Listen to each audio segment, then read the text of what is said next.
የባንክ ትራንስፈር ሜቶዱን እንዴት መቀየር እንደምትችሉ፣ አዲስ ከሆናችሁ ደግሞ እንዴት ቢንድ ማድረግ ወይም ደግሞ ማገናኘት እንደምትችሉ በዚህ ቪዲዮ እናያለን።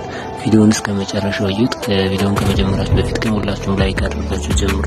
መጀመሪያ ሚ ላይ ትገባላችሁ። ከዛ ከላይ ዳይመንድስ ሚላለ ዳይመንድ ሚለውን ትጫናላችሁ።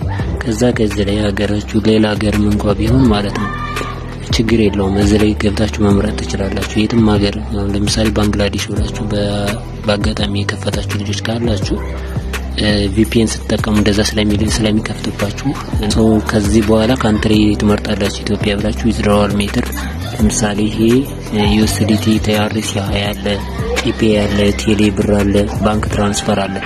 አራቱንም የተወሰነ አንድ ለማየት እንሞክር። ለምሳሌ ዩኤስዲቲ ቲአርሲ ማለት ክሪፕቶ ከረንሲ ነው። ወደ ባይናንስ ኦኬኤክስ ወይም ደግሞ ሌላ ኤክስቼንጅ ፕላትፎርሞች እንደነ ቢትጌት ያለ ኤክስቼንጅ ፕላትፎርም እንትን የምትሉት ነው የምትልኩበት ነው። እርግጠኛ ኢፔይ ደግሞ ምንም አይደለም።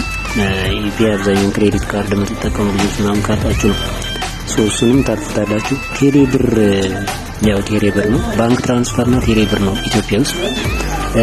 ባንክ ትራንስፈር እንግዲህ በቀደም እንዳልኳችሁ አቢሲኒያ ባንክ፣ አዋሽ ባንክ እና ንግድ ባንክ ናቸው ያሉ። ቴሌ ብር ደግሞ ያው ቴሌ ብር ነው ያለው። ከነዚህ ውስጥ ቴሌ ብርን እኔ ልጠቀም። ቴሌ ብርን ትራ ያላላችሁ ቴሌ ብር እንዴት እንደሚከፈት የምትፈልጉ ከሆነ እሱን እንትላላለሁ። ግን ያው ቴሌ ብር እንደዚህ ትጫኑና ከዛ በኋላ ምን ታደርጋላችሁ?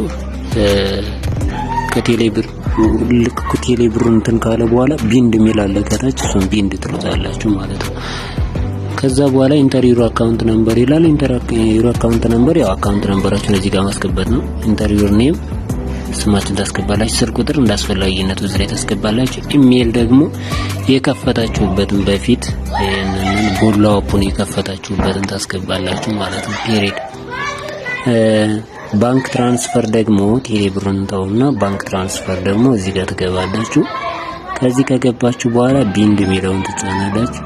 ከዛ በኋላ ኢንተር ዩር ባንክ አካውንት ነምበር ከዚህ ላይ ለምሳሌ 1000 ብላችሁ ጀምራችሁ የንግድ ባንክ እንደዛ ትሞላላችሁ። ባንክ ኔም ትክክለኛ ስሙ ሳትሳሳቱ እዚህ ጋር ታስገባላችሁ ማለት ነው።